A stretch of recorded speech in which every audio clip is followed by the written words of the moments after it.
magkapatid nasa pool sa CCTV na naglalaro sa mga sasakyang nakaparada sa Santo Tomas, Pampanga. Sila ang mga batang natagpo ang patay kahapon sa loob ng kotse. Tatay ng mga biktima gusto raw sisihin ang kanyang dating misis sa malagim na nangyari. Ang buong detalye ng balitang yan, abangan maya-maya lang. Live mula sa himpilan ng News 5. Simulan na ang balitaan dito sa Frontline Pilipinas. Magandang gabi Pilipinas, ikasyam na araw ng Hulyo taong 2024. Kasama ang buong puwersa ng News 5. Narito naman po ang frontline na balita. China, sinisi ang BRP Sierra Madre ng Pilipinas sa umunay pagkasira ng mga bahura sa Ayungin Shoal. Pero tinablayan ng Philippine Navy. Isang Pilipinong mangingisda nawawala matapos ma-hit and run ng isa umanong Chinese vessel ang kanilang bangka malapit sa Bao de Masinloc ayon kay Senator Francis Tolentino. Suspended Bamban Mayor Alice Go sumulat sa Senado na hindi siya makakadalo sa pagdinig bukas dahil sa kanyang mental health. Yun nga lang, wala raw doktor na gustong pumirma sa kanyang medical certificate. Malakas na pagsabog ng mga paputok na animoy may lindol. Bumulabog sa mga residente ng isang barangay sa Zamboanga City. Pananalasa naman ng buhawi sa Cebuang Nemeruisyo. Habang sa ilang lugar, matinding baha ang naranasan. Meron pang inanod na sasakyan kung saan isang bata ang patay. Babaeng nagmahal, sinaktan at kalaunay naging biktima ng sextortion ng kanyang ex-boyfriend sa Mandaluyong. Sospek, timbog.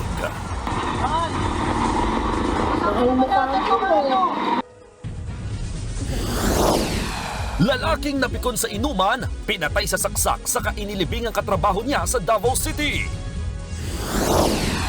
Malakihang pambubudol. Makikinig lang daw sa kanta, kikita na kagad ang investment. Daan-daang residente sa Bataan na scam niyan at aabot sa 50 million pesos ang nakulimbat. Sa Frontline News Abroad, 3 patay sa pananalasa ng bagyong Beryl sa Texas sa Amerika.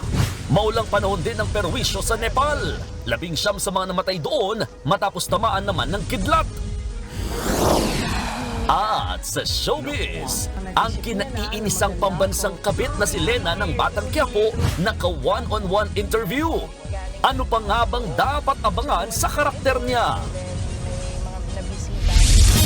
27 ang sugatan matapos biglang sumabog ang mga sisirain sa paputok sa Zamboanga City. Ang ilang residente nataranta dahil ramdam din ang pagyanig sa kani-kanilang mga bahay. Nasa frontline ng balitang yan, si Brian Basa. Napatakbo papasok sa kani-kanilang bahay ang mga residente ng Barangay Kabatangan sa Zamboanga City nang makarinig ng malakas na pagsabog pasado alas 5 kahapon. Pati mga aso kumaripas. Sa loob ng pisonet na ito, naglaglagan ang mga gamit sa tindi ng pagyanig. Ang pagsabog nagmula pala sa military firing range sa kabilang bahagi ng barangay.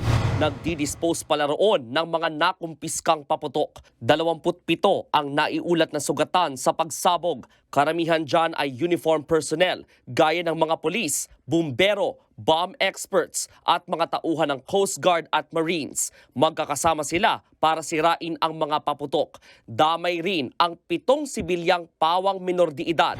Nagmula raw ang mga paputok sa sumabog na fireworks warehouse sa Barangay Kabatangan noong June 29. Huling batch na raw dapat ito ng disposal sa mga paputok na sinimulan noong July 1. Ayon sa mga pulis, aksidente ang nangyari. Hindi nila inakalang magre-resulta sa ganitong kalalang pagsabog ang disposal sa mga paputok.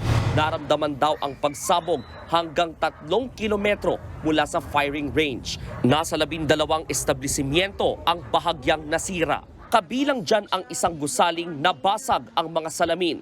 Nabasag ang glass. Yun yung second na naisip ko, baka bomba siya. Dahil taga Basilan ako, so alam ko din kung gaano yung lakas ng bomba. Parang bomba talaga siya. Yung mga kasama ko, sa likod nila talaga na nahulog, o parang tumilapon doon yung basag na mga bubog papunta sa kanila. Pero fortunately, may window blinds. Pati sa Zamboanga International Airport, naramdaman ang pagsabog. May ilang bahagi ng kisaming bumagsak dahil sa pagyanig. Wala namang naapektuhang flights o pasahero. Titingnan pa ng mga otoridad kung sino ang dapat managot sa insidente. Nakalabas na ngayon ng ospital ang 20 sugatan. Kasalukuyang nagpapagaling ang 7 iba pa. Nagbabalita mula sa Frontline, Brian Basa, News 5. Buhawi at baha ang namerwisyo sa ilang lugar sa Cebu. Isang pickup truck ang tinangay ng tubig kung saan isang bata ang namatay. Nasa frontline na balitang yan, si Gerard de la Peña. Inaanod ng malakas na ragasan ng tubig ang pickup truck sa Carmen, Cebu. Ilang oras silang stranded sa malaking bato sa May Creek matapos tangayin ng tubig kahapon. Inabot ng gabi ang mga pasahero. Madilim, kaya maingat silang inaalis sa mga rescuer sa loob ng pickup. Meron pang mga pasaherong bata. Agad silang isinakay sa ambulansya para dalhin sa pagamutan. Sa 17 sakay ng pick-up kabilang ang driver, 10 lang ang nasagip. 6 pa ang nawawala, habang isang bata ang patay. Galing sa isang pagtitipon sa barangay Lower na Timauan at pauwi na sana ang mga biktima sa barangay Kantukong. Pero nang dumaan sa spillway, inanod sila ng tubig dahil sa umapaw na tubig sa creek. Malakas na ulan. Nag-overflow yung creek. Papuntang daan, walang ibang daan. Naiuwi na sa kanilang bahay ang mga nakaligtas sa pasahero. Naiangat na rin ang kanilang pick-up. Ngayong araw, nagpapatuloy ang search and rescue operation sa mga nawawala. So far, sir, tapos na natin search yung total length ng tapat natin, around 6 kilometers na river. Walang indication or signs na nandoon sila. So ngayong hapon, doon tayo nag-focus sa coastal area. Buhawi naman ang nalalasa sa Liloan sa kaparehong probinsya. Sa lakas ng buhawi, may biglang pumutok na kable ng kuryente. Wala namang napaulat na nasirang struktura. Thunderstorms ang nanalasa sa Cebu kahapon. At ngayong hapon, naglabas ulit ng thunderstorm advisory ang Pag-asa sa probinsya sa ilang bahagi ng Danau City at bayan ng Carmen. Posibleng maranasan sa mga nabanggit na lugar ang malakas na hangin na may pag-ulan at pagkidlat. Nagbabalita mula sa Frontline, Gerard de la Peña, News 5. Kaunay ng balitang yan, isa sa mga nawawala mula sa tinangay na pickup truck ang natagpuang patay kaninang hapon sa Pampang sa bayan ng Katmon. Sa ibang balita, walang nakikitang foul play sa pagkamatay ng 2 batang natagpuan sa loob ng abandonadong kotse sa Santo Tomas, Pampanga. Nasa pool pa nga sila ng CCTV bago pumasok sa sasakyan. Nasa frontline ng balitang yan, si Gary De Leon. Sakuha ng CCTV sa parking lot sa Santo Tomas, Pampanga, pasado 2:00 ng hapon noong Sabado. Kitang dumating ang 2 bata na walang ibang kasama. Una silang pumasok sa isang puting sasakyan. Makalipas ng ilang sandali ay lumipat sa itim na sasakyan. Matapos niyan, hindi na nakita pang lumabas ang mga bata. Lumipas ang 2 araw, saka na nakita kahapon na wala ng buhay ang 2 sa loob na naturang sasakyan. Dito sa parking lot mapapansin na nasa dulong bahagi ang sasakyan kaya maaaring hindi napansin ng mga taong dumadaan kung may mga batang nakulong sa loob nito. Ganun na lang ang panlulumo ng ama ng 2 bata sa nangyari. Hindi na matutuloy ang plano niya sanang makipagkita sa mga anak na edad 5 at 6 ngayong darating na Sabado. Susunduin ko na sana talaga sila. Nagtatrabaho ako. Pagkatapos ko sana magtrabaho, sunduin ko. Tapos sir, nabalitaan ko ganyan na pala. Gusto raw niyang sisihin sa nangyari ang kanyang dating misis dahil hindi nito hinanap ang mga bata na noong Sabado pa pala nawawala. Pero alang-alang sa mga bata ay pinapatawadan niya ang hiniwalayang asawa. Una nang sinabi ng ina ng mga biktima na inakala niyang nagpunta sa kanilang ama ang mga bata kaya hindi niya ito hinanap. Kung nasa akin yung mga bata sir, dapat pinaano sa akin. Sinat ako kung nasa akin talaga. Kaso hindi man nagano sa akin sir. Sobra kasakit sir, tapos nasa trabaho pa ako. Muli namang binalikan ng ina ng 2 bata ang sasakyan para magtulos ng kandila. Sinilip din niya ang lugar kung saan nasawi ang 2 anak. Lumalabas sa investigasyon na nasuffocate dahil sa kawalan ng hangin at sobrang init ang 2 bata. Sabi po ng doktor na nakausap namin, pag yung tao daw na suffocate sa mga ganyang close na like sasakyan, is ang pinakamabilis siyang mawawalan ng malay at tuluyang mamatay, masuffocate is 10 minutes. Isinantabi na ng Santo Tomas Police ang posibilidad ng foul play. Aksidente raw ang nangyari. Nakabukas ang pinto ng sasakyan kaya posibleng naengganyo ang 2 bata na pumasok sa loob nito. Yun nga lang, sumara ang sirang pinto at natrap ang 2 bata. Sa kabila niyan, inaalam ng pulisya kung may kapabayaan ba ang ina ng mga bata at kung may pananagutan ba ang may-ari ng parking lot. Sa ngayon, nakaburol na sa isang chapel sa Santo Tomas ang magkapatid. Sinagot na rin ng lokal na pamahalaan ang mga gastusin. Nagbabalita mula sa Frontline, Gary De Leon, News 5.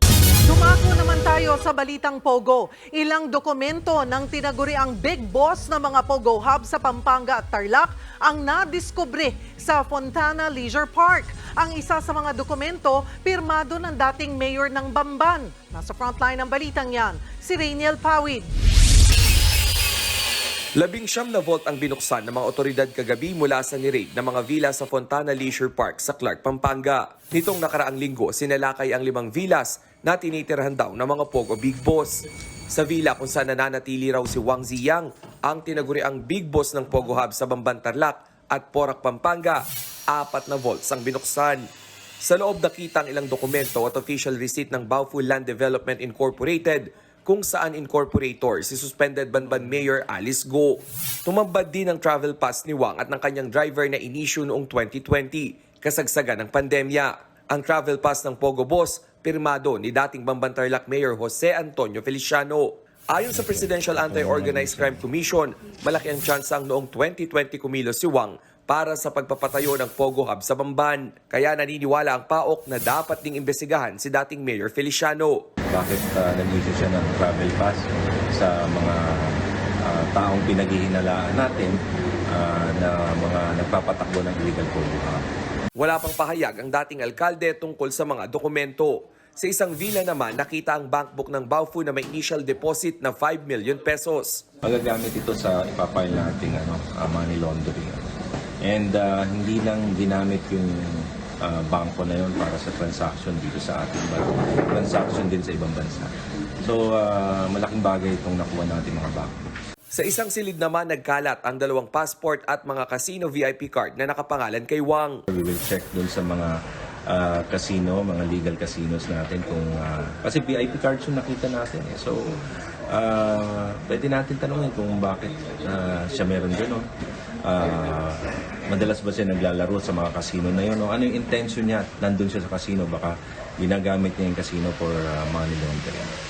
Sa ibang villa natagpuan ng ilang alahas, may mga kambal plaka rin o mga plate number na pare-pareho. May nakuha ring 5 Chinese passports at 2 bundle ng pera na 1,000 at 100 peso bills. Inaalam pa ng mga otoridad kung sino ang mga nasa passport at kung anong kinalaman nila sa mga illegal na Pogo. Para hindi na muling makapasok ang illegal Pogo operators o mga big boss sa Clark, maghihigpit na raw ang Clark Development Corporation. Sa ngayon, requirement ng CDC na mag-submit ang mga locators, ang mga developers na may-ari ng mga ganitong villas ng listahan ng mga occupants. Ayon sa CDC, may mga nahuli pang undocumented occupants sa loob ng Fontana sa nakalipas na linggo. Yan ay matapos ang panawagan ni Pampanga Vice Governor Lilia Pineda na muling suyurin ng Freeport para arestuhin ang illegal Pogo workers at mga opisyal nito. Hindi na idinetalya ng CDC kung ilan ang mga nasa kustudiya na ngayon ng Bureau of Immigration. Nagbabalita mula sa Frontline, Rainiel Pawid, News 5. Problema sa mental health at death threats ang dinadahilan ni Bamban Mayor Alice Go kaya hindi siya dadalo sa pagdinig ng Senado bukas. Yun nga lang, wala raw doktor na gustong pumirma sa kanyang medical certificate. Nasa frontline ng balitang yan, si Mean Los Baños. Kahit ilang beses nang binalaan kung hindi magpakita, kumpirmado ng hindi dadalo sa pagdinig ulit bukas ng Senate Committee on Women and Children si suspended Bamban Tarlac Mayor Alice Go. Base sa sulat na pinadala ng alkalde kay Committee Chairman Senator Risa Hontiveros kanina, sinabi ni Go na hindi pa kaya ng katawan niyang dumalo ulit sa hearing dahil sa problema sa kanyang mental at physical health. May natatanggap na rin daw siyang mga death threat kaya nag-aalala siya sa kanyang kaligtasan. Ang problema kasi masyado siyang traumatized sa mga nangyari sa kanya nung previous Senate hearing Yung mga pagsigaw sa kanya, tsaka yung parang pagpapahiya sa kanya. So parang physically, emotionally draining sa kanya, lalo na yung mga ang daming bashers niya. Kung kalusugan ang dahilan kaya hindi makakapunta ang isang resource person sa pagdinig, dapat na magpresenta siya ng medical certificate sa Senado. Pero sa kaso ni Mayor Go, wala raw doktor na gustong pumirma sa med-cert niya sa takot na ipatawag din ng Senado. Ayon naman kay Senate President Chis Escudero, hindi problema kung ayaw mag-issue ng medical certificate ng pribadong doktor ni Go dahil pwede nilang ipadala mismo ang doktor ng Senado. Kung wala siyang makuha ng doktor, edi pwedeng magpadala ng doktor ang Senado para tiyakin at tingnan ang kanyang kalagayang medical, psychological man o pangangatawan. Ayon pa kay Escudero, hindi pwedeng takasan ng alkalde ang sabpina niya para sa hearing bukas. Dahil kung hindi siya dadalo, hindi malabong ipaaresto na siya ni Senator Risa Hontiveros. Para maiwasan ang posibleng arrest order, balak ng maghain ng kampo ni Mayor Go ng petition for certiorari sa Korte Suprema bukas para hindi na obligahin ang alkalde na humarap sa mga Senate hearing. Under the Constitution, meron tayong guarantee of right against self-incrimination. So kung tatawagin mo siya sa Senate, pipilitin mo siya mag-testify against herself, considering na yung mga cases pending sa Ombudsman, sa DOJ. Maliwanag naman na ang karapatan niya against self-incrimination is affected. Pero kung si Senate President Escudero naman ang tatanungin, hindi pa rin magagamit na excuse ng kampo ni Go ang petisyon para hindi sumipot bukas. Sa mga naunang desisyonan ng Korte Suprema kaugnay sa mga bagay tulad nito, ang sabi ng Korte Suprema ay ito: totoo nga na may right against self-incrimination ang sino mang testigo na mag-a-appear sa Senado man o sa Kongreso, pero yung karapatang yan ay dapat i-invoke kapag may tinatanong na maaaring makapagpa-incriminate sa kanya at hindi pwedeng gamiting dahilan para hindi mag-attend ng hearing. Sinigundahan din ni Hontiveros ang sinabi ni Escudero. Gas-gas na raw ang palusot ni Go. Pwede lang daw i-invoke ang right against self-incrimination ng isang resource person na dumadalo mismo sa pagdinig. Depende rin daw sa tanong kung talagang magagamit ito laban sa kanya. Sabi pa ni Hontiveros, kung tunay na gusto ni Go na malinis ang kanyang pangalan, magpakita na lang siya sa hearing, sumagot siya ng maayos at tigilan ang pagsisinungaling. Nagbabalita mula sa Frontline, Mean Los Baños, News 5. Makikinig ka lang daw ng kanta tapos instant kikita na agad ang iyong investment. Naku, budol alert. Ganyan ang nangyari sa mga residente ng Bataan na tinangayan ng 50 million pesos. Nasa Frontline ng balitang yan, si Marian Enriquez. Napasugod sa tanggapan ng National Bureau of Investigation sa Bataan ng ilang lalaki kahapon. Inireklamo nila ang isang nambudol sa kanila at tumangay ng halos 50 milyong pisong pera. Nagsimula ang pambubudol sa isang app na kung tawaging Spotify. Ang siste, magbabayad sila ng subscription plan kada buwan para ma-access ang app. Makikinig lang sila ng kanta araw-araw para kumita. 35 hanggang 250% daw ang pangakong balik ng kanilang pera. Start po kasi kami as yung 1,500 na subscription. Ngayon, after 7 days po yun, nagiging 2,025. Once na natapos mo yung task mo, may amount na papasok. Yung 5,000 naman po namin na isang plan, 30 days po yun, magiging 21,000. Nakakubra naman ang kita ang mga biktima noong umpisa. Dahil sa bilis at dali ng pasok ng kita, mas maraming naingganyong mag-subscribe sa Spotify, kaya umabot sa mahigit 250 na ang nabudol. Marami sa kanila, mga mangingisda, empleyado at kamag-anak ng mga OFW. Nasa ngayon lahat ng mga tao rito, nagbinta na kung ano-ano, may bigay lang opportunity yung sinasabi nila. Pero walang nangyari, lalo kaming na diin sa hirap at kami lahat ay may utang pa ngayon. Ang tinuturong promotor ng SpottyPay scam ang isa raw nagngangalang Fritz Sandiang Abay. Siya raw ang CEO ng kumpanyang SpottyPay. Lagi raw itong nagkikipag-meeting sa mga subscriber at personal pang pumunta sa Bataan kasama ang 3 niyang kasabwat kaya nakuha agad ang tiwala ng mga biktima. Pero nitong nakaraang buwan, bigla na lang daw naglahong parang bula ang CEO at kanyang mga kasabwat. Pero yung nasa GC namin, 258 person. Tapos, beyond that, hindi kasama sa GC, basta Bataan lang. Pero yung pong asahul, ang na-accumulate nila is 450 million.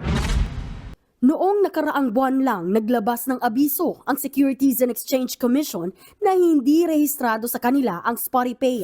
Patuloy ang investigasyon ng NBI Bataan sa pambubudol. Tinutugis na rin nila ang nagpakilalang CEO na posibleng maharap sa patong-patong na reklamo. Nagbabalita mula sa Frontline, Marian Enriquez, News 5.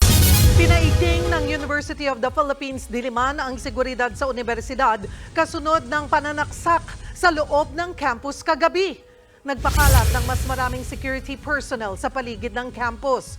Ayon sa UP, nangyari ang insidente alas 8 kagabi sa National Science Complex. Nagpapagaling na raw sa ospital ang 18 anyos na babaeng biktima. Ayon sa mga pulis, posibleng robbery hold-up ang motibo ng suspect. Paalala naman ng universidad sa mga estudyante maging alerto at ipagbigay alam agad sa otoridad kung may mapansing kahina-hinala. Susunod, bangka ng magkapatid na Pilipinong mangingisda na hit and run ng Chinese vessel malapit sa Bajo de Masinloc. Isang mangingisda nawawala. Lalaki sa Mandaluyong todo makaawa sa ex-girlfriend na biniktima niya ng sextortion nang makipag-break. Ginawa sa akin ito, mahal. Tatatapatin. Mahal. At lalaki sa Baguio City, pinutulan ni misis ng ari dahil iba raw ang pangalang binanggit habang sila'y nagtatalik. Abangan ang lahat ng yan sa pagbabalik ng Frontline Pilipinas.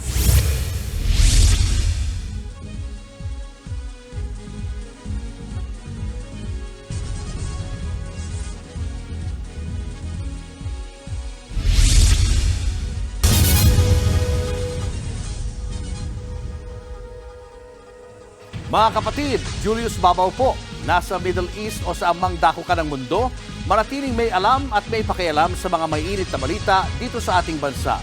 Simulan po natin ang bawat araw sa tuloy-tuloy na balitaan sa Frontline. Mag-follow at mag-subscribe sa social media pages ng News 5.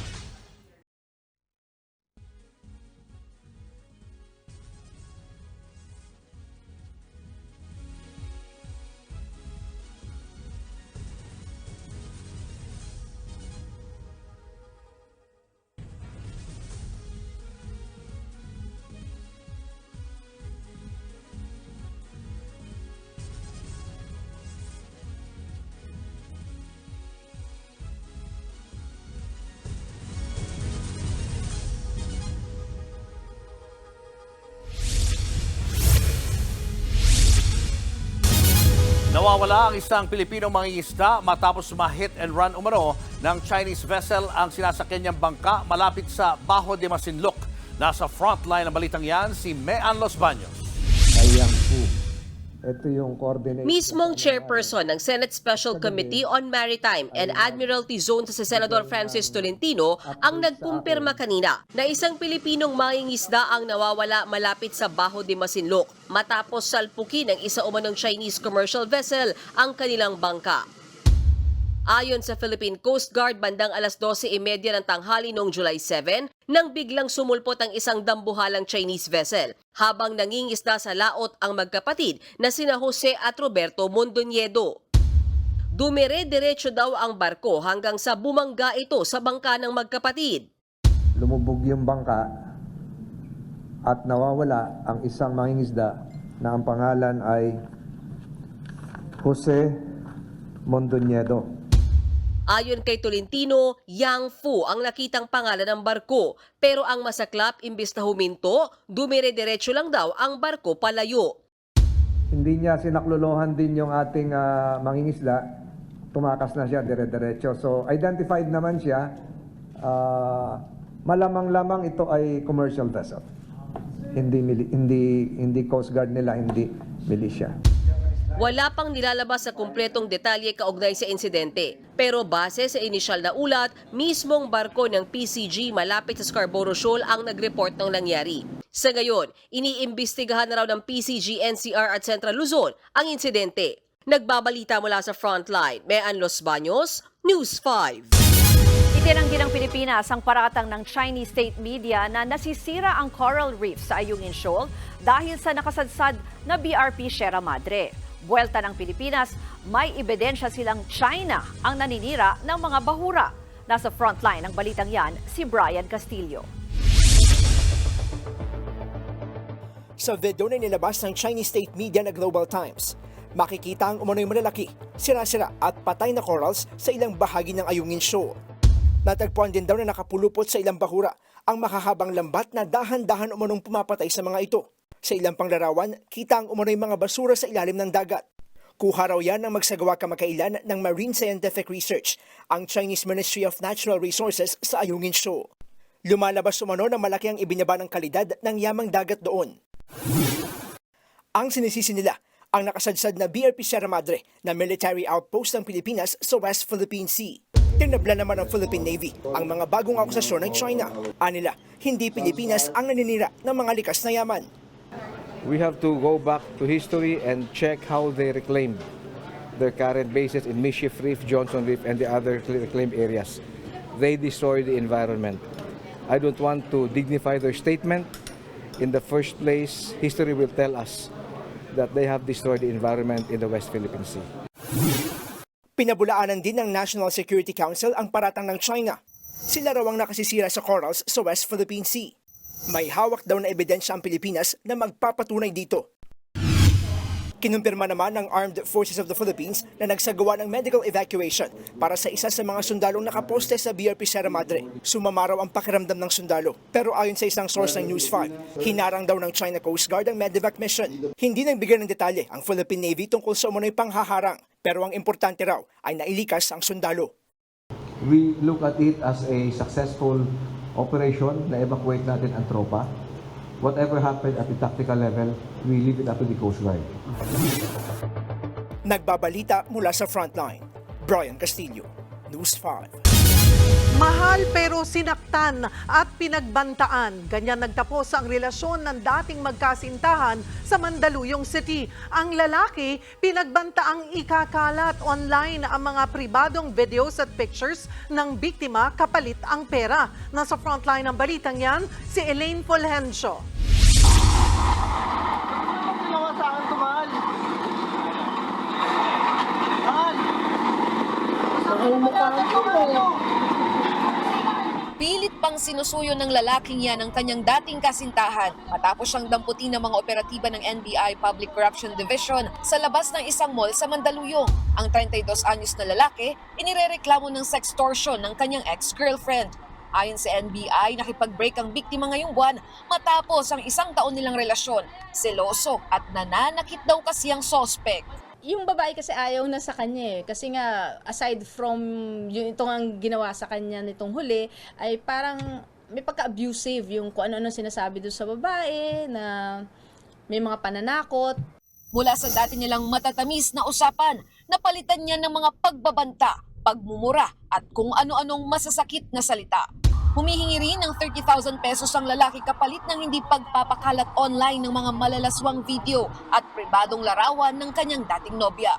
Dito na nagsumbong sa mga otoridad ang biktima at naaresto ang sospek. Nakakulong na sa NBI jail ang sospek. Sinampan siya ng reklamong robbery extortion in relation to cybercrime law at paglabag sa Violence Against Women and Their Children Act. Nagbabalita mula sa Frontline, Elaine Fulgencio, News 5. Kapapasok lang pong balita, nakuha na ang bangkang lumubog matapos ma-hit and run ng Chinese commercial vessel sa Bajo de Masinloc noong July 7. showbiz, eto na nga! Mga kapatid, eto na nga ang mga maiinit na showbiz balita ngayong Martes. Hindi pa man opisyal na nagsisimula ang Will to Win. May pabuena mano na agad si Kuya Willie Revillame para sa ilan nating kapatid online. Nasa frontline ng balitang yan, si MJ Marfori. Will to Win! Ilang tulog na lang at muling magbibigay saya si Kuya Willie sa Will to Win dito sa TV5. Pero ngayon pa lang, may pabuena mano na siyang handog para sa ating mga kapatid. Tumutok lang sa Facebook live streaming ng Will to Win tuwing alas 5 ng hapon, Lunes hanggang Biyernes para sa tsansang manalo ng instant 5,000 pesos. Kahapon nga, may 6 na tayong kapatid online ang nagwagi ng tig sa 10,000 at isang winner ng 5,000. Bukod sa buena manong papremyo, handang-handa na rin ang bonggang launching ng Will to Win sa New Frontier Theater sa Linggo. At kaabang-abang din ang studio sa TV5 Novaliches. Sa Monday nyo na makikita yung napakagandang studio po ng Will to Win na talaga namang world class. Nakita nyo ho yan, halos lahat na makikita, buong buo, puro LED na. Ngayon, pag nagpadala kami, through Maya. So, Maya na po ang gagamitin natin, kaya mag-up na kayo ng Maya. Nagpaalala naman si Kuya Willie sa mga scammers na posibleng magpanggap na siya o staff ng programa. First come, first serve ang booking sa pamamagitan ng Facebook page. Bawal ang walk-in, bawal din ang mga buntis at 13 years old bababa. Hindi kami nagsoshow ng mas maaga ng alas 5. Starting July 14, alas 4 tayo sa New Frontier. Okay? Pero pa nagsimula na tayo ng Lunes, July 15, regular show na ho, dito sa Novaliches, 5 to 6:30. Pag may tumawag sa inyo ng 6:31, hindi na po ako yan. Pag may tumawag sa inyo ng bago mag alas 5, niloloko kayo niyan. Nagbabalita mula sa Frontline, MJ Marfori, News 5. Susunod, lalaki pinutulan ni Mrs. ng Ari. Ganting araw yan ng ibang pangalan ang binanggit habang nagtatalik sila. Bagsik ng Hurricane Beryl, damang-dama sa Texas sa Amerika. 3 patay. At silipin ang pagbubukas ng palarong pambansa sa Cebu. Yan at iba sa pagbabalik ng Frontline Pilipinas.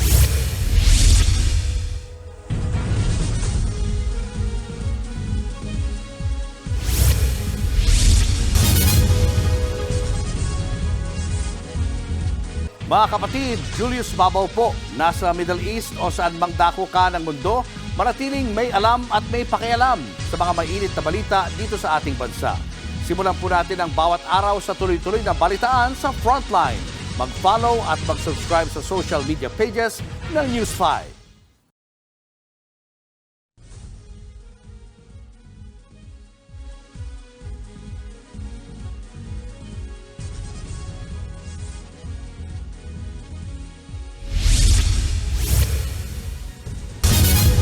Pasintabi po mga kapatid, pinutulan ng Ari ang isang lalaki sa Baguio City. Ganti raw yan ang kanyang misis ng ibang pangalan ang banggitin nito sa gitna ng kanilang pagtatalik. Narito ang Frontline Report. Sa kulungan ng bagsak ng 55 anyos na babaeng yan sa barangay Irisan sa Baguio matapos niyang tutulan ng Ari ang kanyang mister. Kwento ng suspect, sa gitna ng kanilang pagtatalik, ibang pangalan ng babae raw ang binanggit ng kanyang mister. Yung babae niya pong binabanggit na pangalan, hindi po ako. Dahil nakainom din siya, nagawa niyang kunin ang kutsilyo at putulin ang bahagi ng Ari. Parang nadala yata mama ko sa lasing, pero alam ko naman po yung ginagawa ko kasi hindi ko po sa nagagawin ng ganun, pero nasasakit na po na salita. Pero paliwanag niya, nanakit din ang kanyang asawa. Binubugbog niya po ako, tapos pinatapon yung damit ko sa labas, pinapalayas ako. Dati na rin daw silang may record sa mga pulis dahil binubugbog siya nito. Giit niya, gustuhin man niyang magsampa ng reklamong adultery, wala siyang sapat na ebidensya. Kaya pinagdidiinan niyang hindi lang siya ang may kasalanan sa kinahinatnan nito. Alam naman niya po na may kasalanan din siya. Huwag siyang kung mag-deny. Huwag siyang magsinungaling, tabok ang bibig niya na wala daw siyang ginagawa. Obvious naman nakikita ko.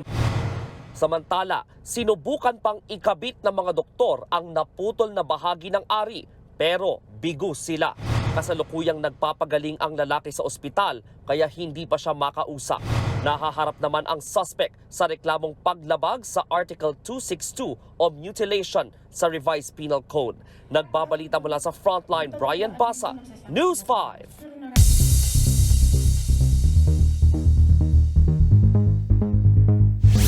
Sa Thailand, nagulat ang mga mamimili na nagpunta sa isang tindahan. Kasama kasi ng mga paninda, nakita ang ahas at tuko.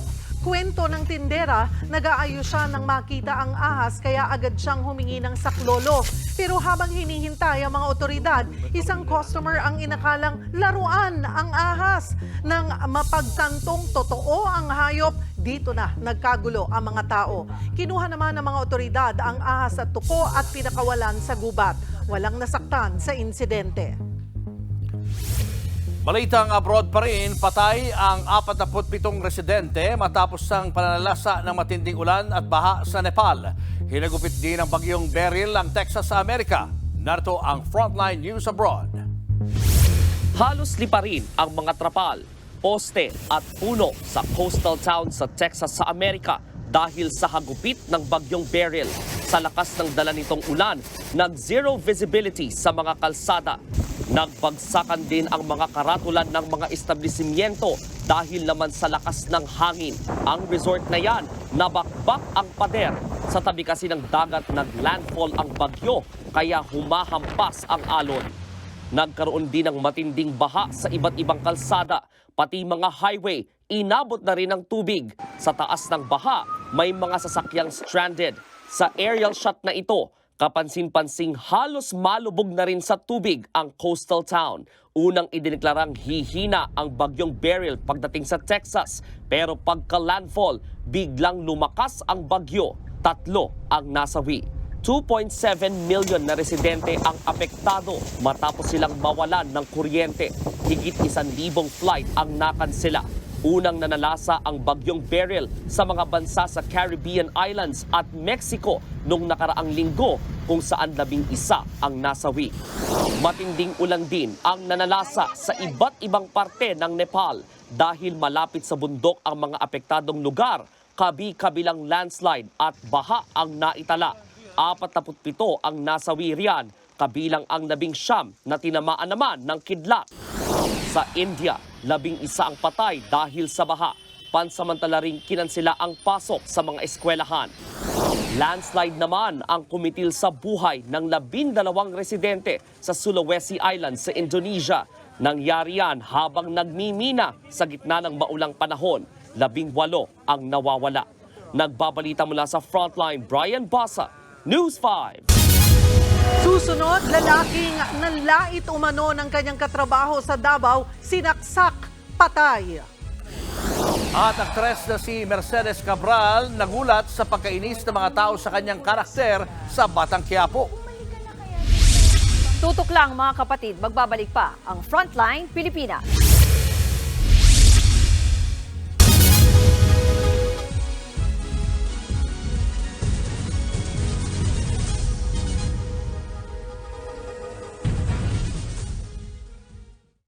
Mga kapatid, Jiggy Manikad po, nasa Middle East o saan mang dako ka ng mundo manatiling may alam at may pakialam sa mga mainit na balita dito sa ating bansa.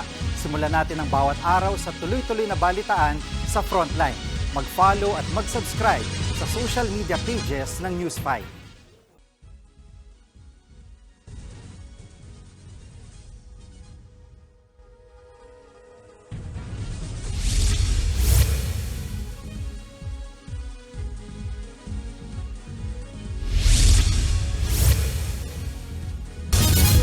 Napikon ang isang lalaki sa Davao at pinatay ang katrabahong nanlait umano sa pinagmulan niyang tribo. Sinaksak niya ang biktima saka inilibing. Nasa frontline ng balitang yan, si Gary De Leon. Nakasilid sa tela ng mahukay ng mga otoridad ang bangkay ng lalaking yan sa masukal na bahagi ng barangay Tambugan sa Davao City umaga noong Sabado. May tama ng saksak sa leeg ang biktimang si Roy Amolong, residente ng Maragusan, Davao de Oro. At ang sospek sa krimen, katrabaho niyang si Mark Subuan. Base sa investigasyon, July 4 ng gabi na mag-inuman ng biktima at sospek hanggang sa magkainitan na humantong sa pananaksak. Nagawa pa raw ilibing ng sospek ang biktima, pero kinabukasan, sumuko rin siya. Depensa ng sospek, nagdilim ang kanyang paningin dahil sa panalait ni Amolong sa kanyang pinagmulang tribo. Ginakuan po niya ba? Ginabuli. Binubuli kasi niya ako. Sinasabi niya kami daw mga lumad ay mga tamad. Kahit hindi siya laseng o normal, sinasabi talaga niya sa akin. Kaya napuno na ako.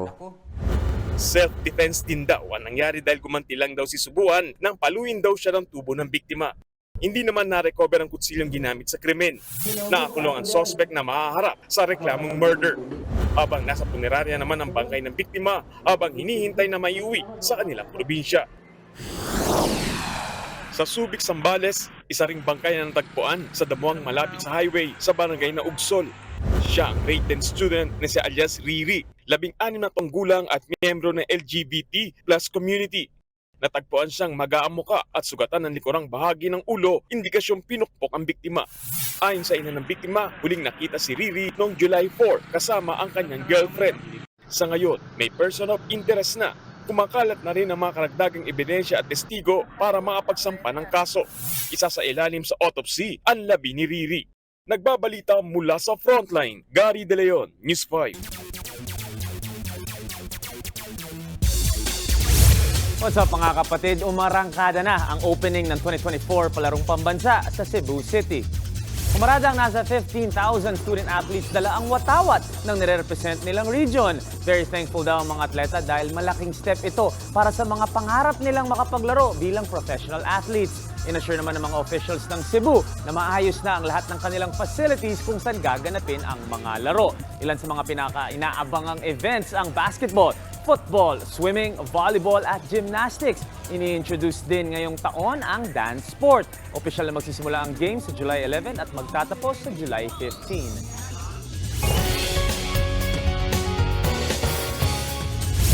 Buena mano para sa Pilipinas sa parating na Paris Olympics si EJ Obiena na isa sa mga inaasahang mag-uwi ng medal. Lalaban sa qualification round ang world number 2 pole vaulter sa August 3 sa Stade de France at siya ang mangunguna sa 3-man Filipino tracksters. Maging isa siya sa top bets ng bansa na po-podium finish, magandang panimula ito para sa lahat ng atletang makikilahok sa iba't ibang kompetisyon. Sa August 4 naman lalaban si Lauren Hoffman at John Cabang Tolentino na mga representative ng bansa sa hurdles. Tatakbo ng 5 p.m. Manila time si Cabang Tolentino sa men's 110 meters habang 6:30 naman si Hoffman para sa women's 400 meter hurdles. 2 linggo na lang mga kapatid kaya nasa final stages na ng kanilang training ang tatlong atleta. Okay ang alis mga kapatid, may sports pa tayo mamaya.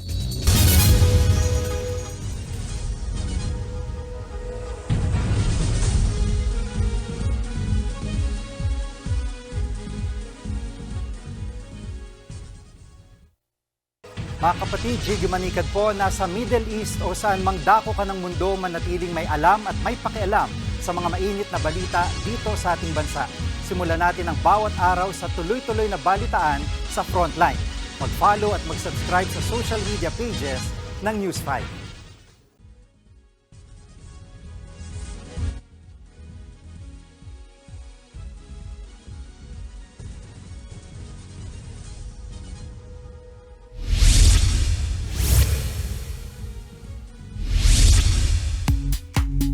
Showbiz, eto na nga!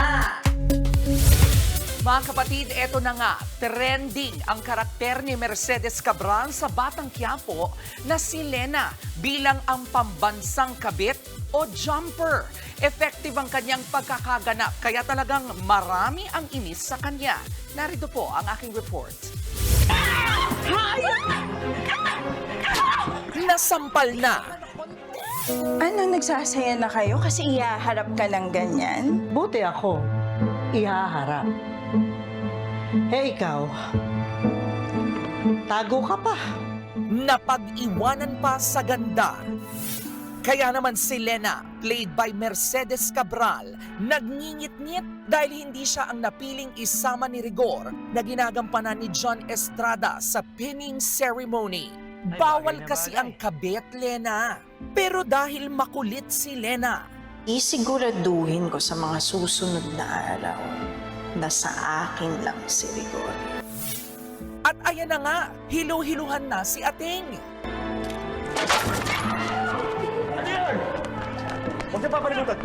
Himatay-himatayan lang ang Peg Lena, agaw eksena. Ang episode na yan, all-time high na naman ang record sa dami ng nanood. Umabot sa mahigit 555,000 concurrent viewers kagabi. Sa panayam sa Julius Babaw Unplugged kay Mercedes, ibinahagi niyang maging siya ay nagugulat sa pagiging epektibo ng kanyang karakter. Sa Ligao City now, so may mga comments doon na natawa ako kasi may mga hati like may mga masaya na I was there, na nakita ko, nakilala. Natawa ako dun sa isang comment na kinakahiya ka namin na taga dito ka kasi nire-represent mo yung mga kabit. Oh my God!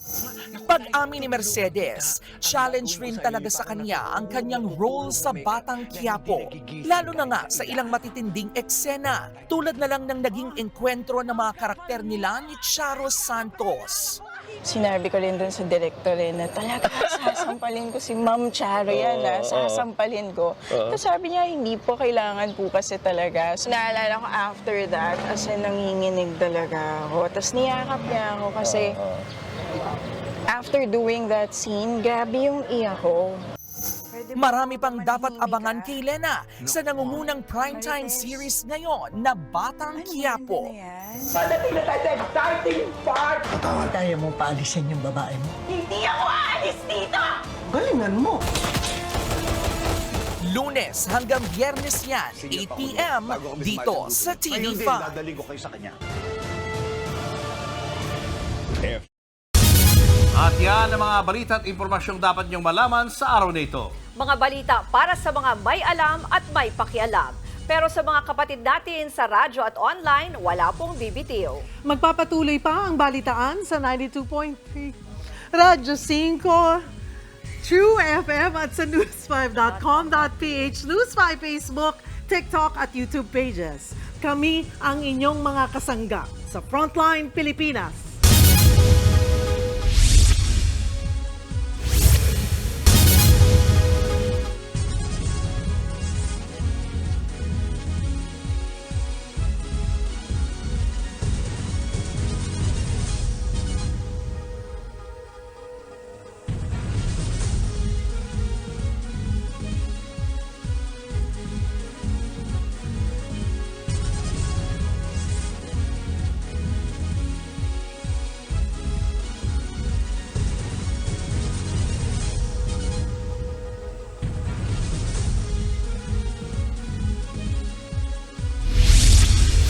Matunog ang panawagang ipagbawal na ang mga pogo sa Pilipinas. Pero hanggang ngayon, hindi pa rin daw yan tinatalakay ng gabinete.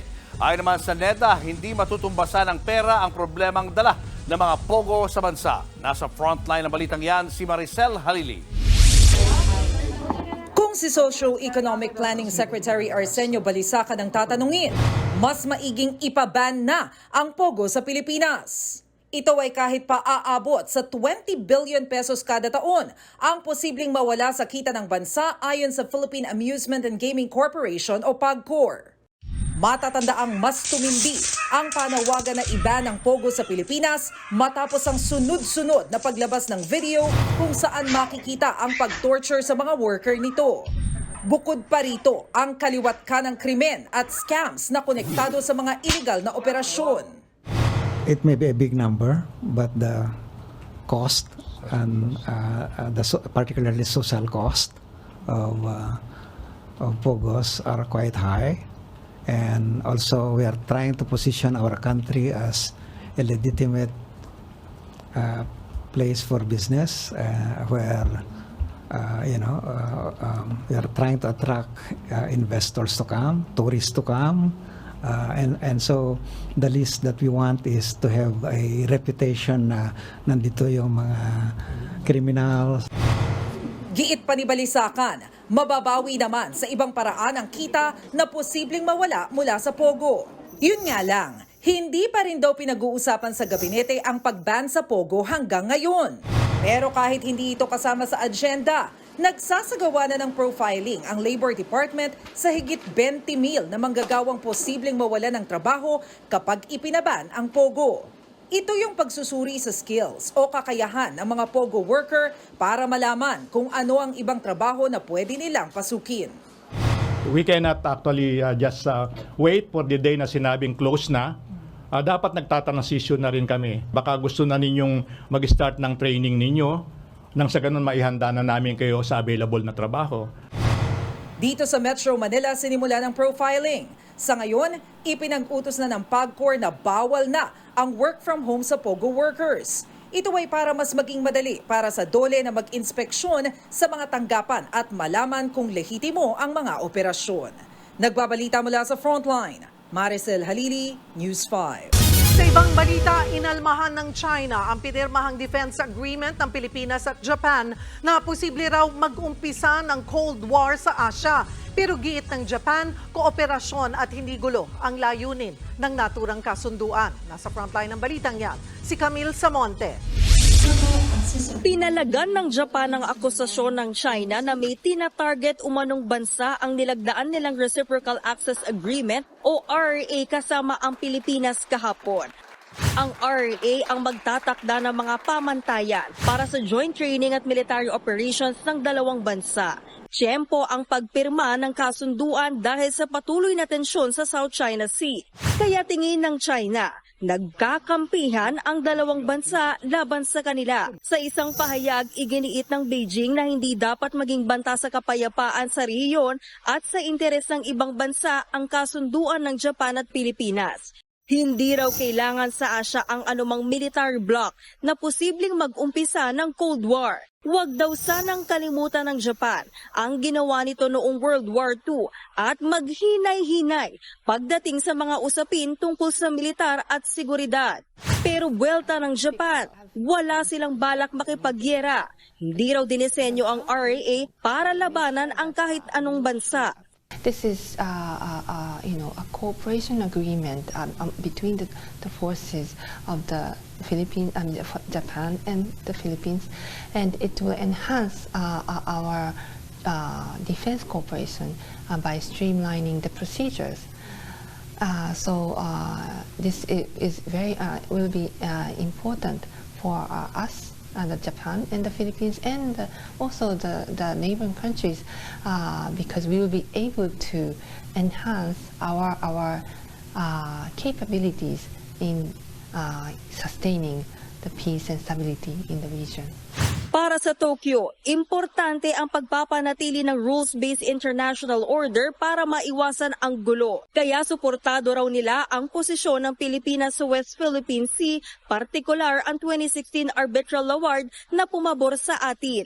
Like-minded countries sharing the fundamental values need to cooperate to uphold this international order based on rule of law. And this RAA agreement is also will be a very important mechanism, tool, framework for the two countries. Kahit naman pirmado na, kailangan pa ring dumaan at maaprubahan ng Senado ang Reciprocal Access Agreement. Kung si Senate Minority Leader Coco Pimentel naman ang tatanungin, dapat daw economic nature na lang ang mga pinapasok nating kasunduan para mabenta abroad ang mga lokal na produkto. Habang si Senate President Cheese Escudero naman, pabor sa RRA para may malalakas na kaalyado ang Pilipinas. Matapos lagdaan ang Reciprocal Access Agreement at 2+2 ministerial meeting, nangako ang Japan na magbibigay ng air surveillance radar system para sa koordinasyon sa mga Coast Guard at dagdag patrol vessel sa Pilipinas. Nagkasundo rin ng Japan at Pilipinas na ipagpatuloy ang maritime at air domain awareness kasama ng iba pang kaalyadong bansa. Nagbabalita mula sa Frontline, Camille Samonte, News 5.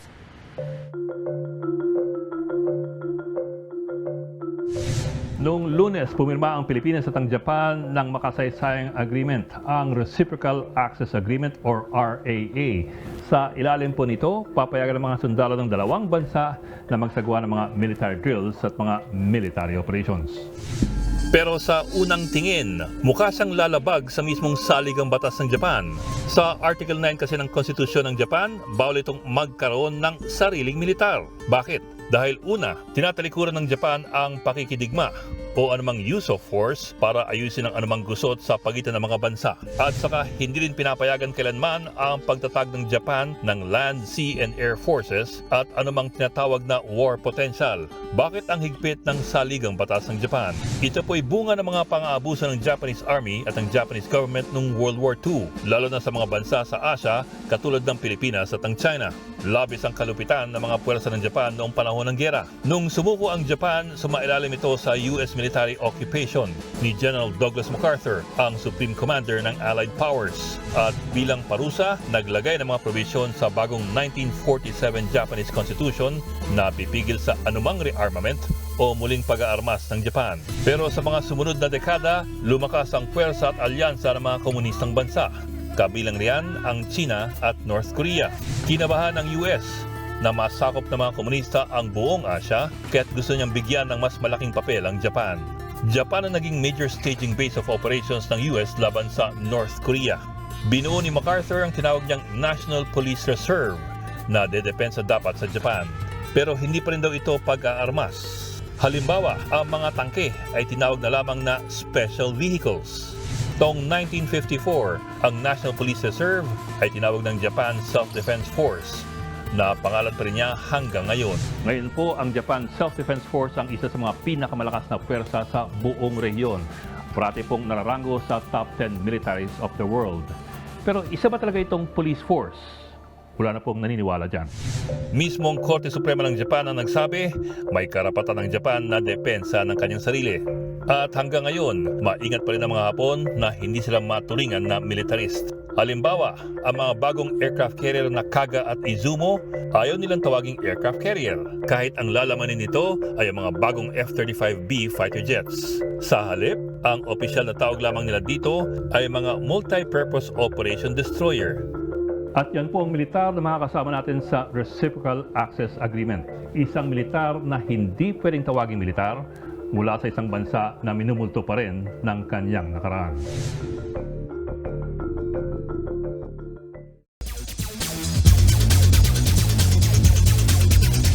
Mga kapatid, naganap kahapon ang kauna-unahang PVL Rookie Draft. Successful ang naging event at malaking step ito para sa Philippine Volleyball.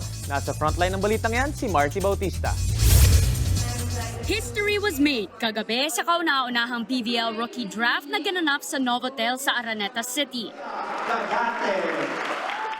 Gaya ng inaasahan, first overall pick sa draft ang dating De La Salle Lady Spiker at Alas Pilipinas member na si Thea Gagate. Mapupunta sa Zeus Coffee Thunderbells ang 3-time UAAP Best Middle Blocker. Kailangan siya ng Thunderbells para mag-improve mula sa winless debut noong nakaraang All-Filipino Conference. Handa raw si Gagate na harapin ang challenge na yan. Nakaka-pressure yun kasi hindi talaga siya madali. But of course, syempre gagawin ko lang din yung best ko na sana matulungan ko yung team na umangat sa PVL. Bukod kay Gagate, 3 pang produkto ng De La Salle University ang nasa top 5 picks ng draft. Kabilang dyan si Leila Cruz na mapupunta sa Capital One Solar Spikers. Sunod naman si Julia Coronel na napili ng Galleries Tower High Risers at Micah La Rosa ng Farm Fresh Foxies. Kinumpleto ni Lucille Almonte ng Adamson ng top 5. Maglalaro siya para sa Next Led Chameleons. May words of encouragement naman si Creamline Cool Smashers team captain Eliza Valdez sa mga hindi nakuha sa rookie draft ng PVL. It's just the beginning. This is the first draft, so marami pa sila mga opportunities na mapupuntahan and mag-open sa kanila. So, kapit lang, tiyaga lang, and work harder and smarter. Sa July 16, mapapanood ang mga bagong recruit sa pagbabalik ng PVL para sa Reinforced Conference. Unang magtatapat ang Galleries Towers at Next Led Chameleons, 2 p.m. Sunod ang Cherry Tigo Crossovers at Farm Fresh Foxies, 4 p.m. Nagbabalita mula sa Frontline, Marty Bautista, News 5. Sa PBA naman, malaki ang posibilidad na iuwi na ni Abay Junmar Pardo ang kanyang pang-8 PBA MVP trophy. Nag-average this past season si Fajardo ng 17.8 points, league best 13.4 rebounds, 2.8 assists at 1.7 blocks per game. Kakatapos lang lumaban para sa bansa si The Kraken sa FIBA Olympic Qualifying Tournament kung saan naging dominante din siya sa loob ng paint. Second place sa MVP race si Ginebra big man Christian Stan Hardinger habang pangatlo naman si The Predator CJ Perez. At yan ang mga pandiin ng sports news today. It's your sports Tito Mike Reyes. Peace and love. Showbiz, eto na nga! Mga kapatid, eto na nga, nilinaw ni Pamilya Sagrado star Shaina Magdayaw na friends lang sila ng co-star niyang si Piolo Pascual. Sa isang panayam, sinabi ni Shaina na walang love angle sa kanila ni Papa P. At sa ngayon, focus din muna raw siya sa kanyang karera. 2008 nang unang magtambal sina Shaina at Piolo sa isang teleserye. Mula po noon, naging malapit na sila sa isa't isa. At dahil dyan, ilang beses na ring napapabalitang nagde-date silang dalawa ni Piolo. Napapanood silang dalawa kasama ang ilan pang bigating artista sa Pamilya Sagrado sa Todo Max Primetime dito sa TV5. Ito pa para po sa OG K-pop fans. Ikakasal na ang mga super idol na sina Yuna at Young Junyoon. Ayon po yan mismo sa kanilang talent agency. Sa naunang report sa Korean news outlet na Soompi, sinabing sa October na nakaschedule ang wedding ng dalawa. Pribado at tanging ilang malalapit sa kanila ang imbitado sa inaayos ng kasal. Last January lang nang maging Instagram official ang dalawang idol. Pero 2016 pa sila sinasabing magkakilala. Bago mag-solo act si Yuna, member siya ng dating sikat na girl group na Wonder Girls. Dati namang nasa grupong Beast si Junyoon. Eto pa, mark your calendars dahil may back-to-back concert ang ilang K-pop groups dito sa bansa. Kabilang na riyan ang Stray Kids na gaganapin sa Philippine Arena sa Bulacan this November 23. Bahagi po yan ng Dominate World Tour na may stops din sa Japan, Hong Kong, Thailand, Singapore at Australia. December last year, huling bumisita sa Pilipinas ang Stray Kids para dumalo sa Asia Artist Awards. May concert din ng ITZY na gaganapin naman sa SM MOA Arena sa August 3. Ito po ang kanilang second world tour na may title na Born to Be. Good news pa para sa Mid-Seas dahil magbabalik si ITZY member Lia mula sa kanyang hiatus. Sa kabila po nito, hindi po muna siya makakasama sa kanilang concert. Susunod sa K-Alaman, dimple sa ating mga pisngi. Paano nga ba nabubuo? Tuloy-tuloy pa ang makabuluhang balitaan sa pagbabalik ng Frontline Pilipinas.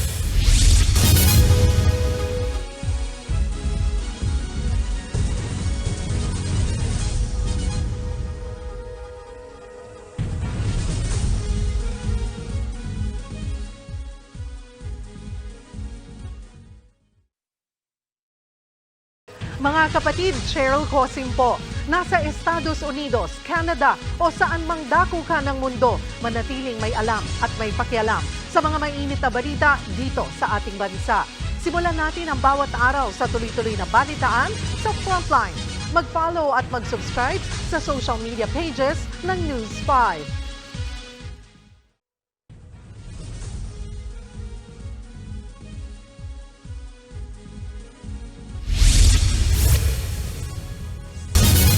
Grande ang pagbubukas ng palarong pambansa sa Cebu City ngayong araw. Present si Pangulong Bongbong Marcos habang hindi naman tumuloy si Vice President Sara Duterte. Live mula sa Cebu City Sports Complex, nasa frontline ng balitang yan, si Marty Bautista. Marty, kumusta ang opening ceremony? Cheryl, pinaunahan mismo ni Presidente Bongbong Marcos Jr. ang opisyal na pagbubukas ng 2024 Palarong Pambansa dito sa Cebu City Sports Center. In attendance din si Philippine Sports Commission Chairman Richard Bachman at Cebu Governor Gwendolyn Garcia para sa tradisyonal na raising of Palarong Pambansang banner. Sumunod dyan ang isang theatrical performance tungkol sa kasaysayan ng Cebu City. Isa-isa rumampa ang mahigit 9,000 delegates mula sa iba't ibang parte ng bansa, suot ang kanilang makukulay na jumpsuits.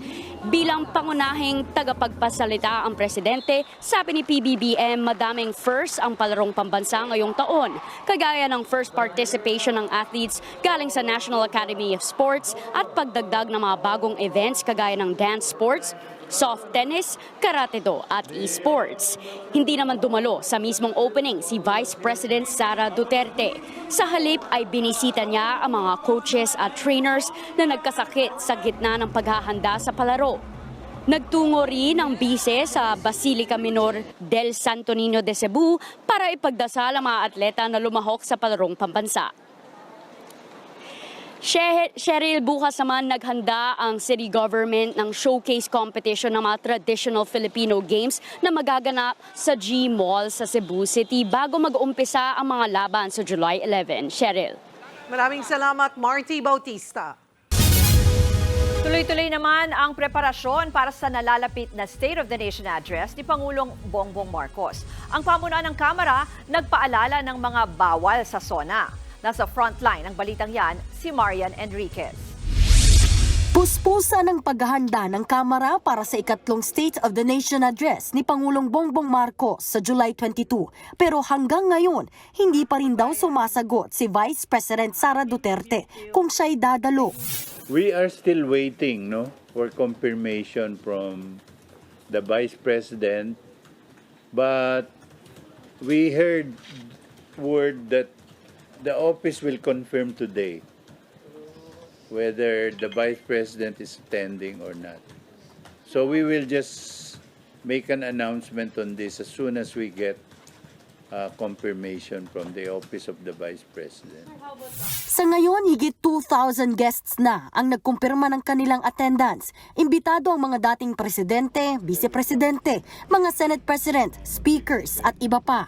Pero nag-decline na o hindi na raw dadalo si dating Vice President Leni Robredo at Jejomar Binay.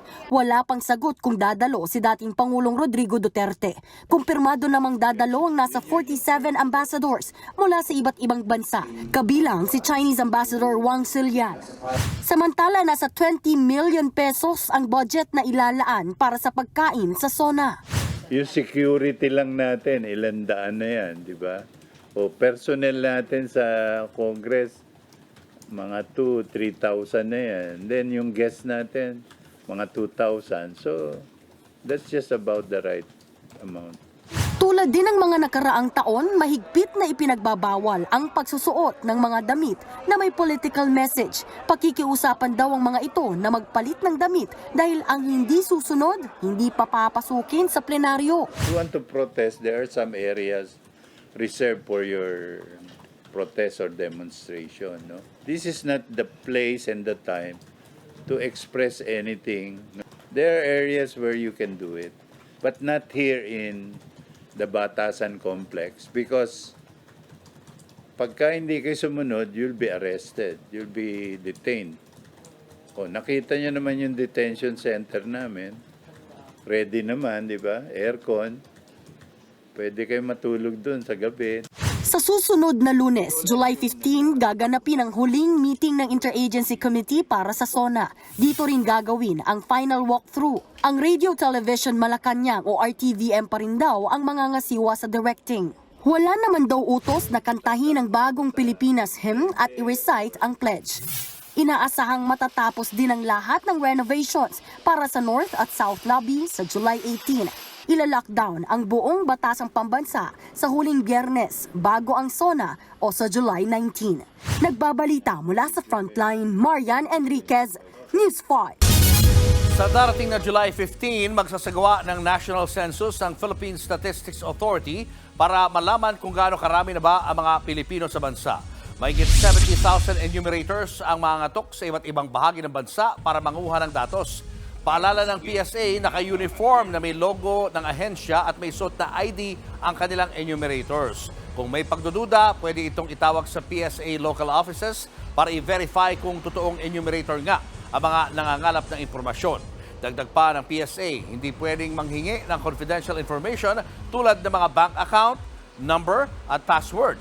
Bawal din silang magsolicit ng pera. Posibleng tumagal ng 45 minutes hanggang 1 oras ang interview sa bawat bahay. Depende sa dami ng mga nakatira. Required daw ang publiko na lumahok at magbigay ng tamang impormasyon sa census. Isasagawa ito Lunes hanggang Sabado mula alas 8 ng umaga hanggang alas 5 ng hapon. Sa huling census ng Pilipinas noong 2020, nasa 109 million ang naitalang bilang ng ating populasyon. We are asking for cooperation, no? Ito ay while ito ay 45 minutes, konting abala, but we hope that the household head or yung respondent ay mag-participate.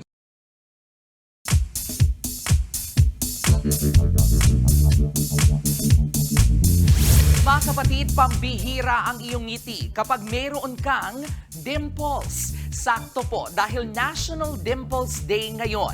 Pag-usapan po natin, paano nga ba nabubuo ang mga dimple? Ayon po sa ilang pag-aaral, isang uri ng mutation itong dimples sa ating muka. Ang paliwanag po sa siyensya, itong dimples nabubuo kapag iyong muscle na zygomaticus major na responsable sa ating ngiti, nahati sa gitna. Ang resulta, nagkakaroon ng indention o cute na lalim sa ating mga pisngi. Yan na po yung dimples. Dahil wala namang masamang epekto o indikasyon ang dimples, walang gaanong research tungkol dito. Kaya walang eksaktong bilang kung gaano karami ang meron nito sa buong mundo. Ang alam lang ng maraming eksperto, nasa 20 to 30% ng ating populasyon ang mayroong dimples. Kabilang na riyan iyong mga sikat na personalidad na kilala sa kanilang mga nakakaakit ng ngiti. Tulad ni Shirley Temple, Usher, Jennifer Garner, Liza Soberano, Kim Chu, at syempre, lalayo pa ba tayo? Ang ating good morning kapatid mama na si Dimples Romana. Sa maraming paniniwala, sinasabi namang itong dimples, simbolo ng kakaibang ganda, pagiging inosente at kahit na nga, good luck. Kaya naman kahit iyong mga walang dimple, kumakapit na rin sa siyensya at sumasabak sa tinatawag na dimpleplasty. Pero meron man o wala, huwag pa rin kalimutang umiti. Nakakaganda na ng feeling, nakakahawa pa ng good vibes sa mga nakapaligid sa atin. Parang ang lagi po nating paalala na ang K-alaman ay K-yamanan. K-okay. Maraming Pinoy ang nahihilig ngayon sa volleyball. Pero sa bansang Slovenia, level up ang paglalaro niya. Naghahampasan kasi sila sa gitna ng ilog. Yan ang floating volleyball court sa Slovenia. Ramdam ang splash ng tubig sa bawat hampas ng bola. Nakalubog din sa tubig ang court. Hanggang binti ng mga manlalaro ang tubig kaya extra challenge ito sa kanila. Volleyball on water ang tawag sa kompetisyon na yan.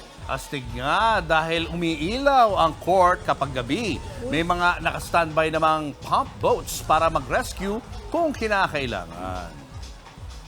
Saya naman. Galing diba? May ilaw. Hindi lang pagtatampisaw sa ilog. Tama. Tsaka hindi lang din beach volleyball kasi dun mismo sa tubig. Oo, sa tubig talaga. Tingin mo, Tito Mikey, sports guy ka eh. Mas mahirap ba yun pag sa tubig? Mas mahirap yun. Mas mahirap sa tubig kasi hindi ka makakatalon unang-una. Kaya nga may aqua training, di ba? Kasi lumalakas legs mo. Mas mahirap yun. Expert ah. Diba? Ganda na sagot, no? Hindi mo naman ako Hindi mo naman ako ni-ready. Tapos di ako naniwala. Nagulat naman ako sa tanong. Oh, ayan Maliit oh. lang po. Kasi nahati sa gitna yung zygomaticus major. Pwede pa lang magpalagay. Ay, ano na lang po, yung muscle sa mukha. Magpalagay sa report mo pwede, Pwede di ba? Pag wala? dimpleplasty. Dimpleplasty. Pwede. Hindi na, okay na. At yan ang mga balita at impormasyon dapat nyo malaman sa araw na ito. Mga balita para sa mga may alam at may pakialam. Kami ang inyong mga kasangga sa Frontline Pilipinas.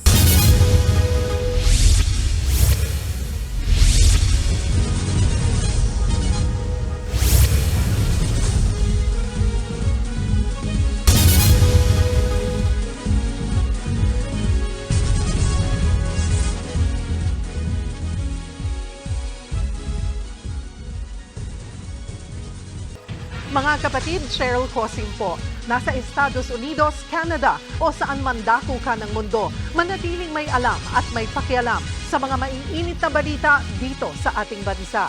Simulan natin ang bawat araw sa tuloy-tuloy na balitaan sa Frontline. Mag-follow at mag-subscribe sa social media pages ng News 5.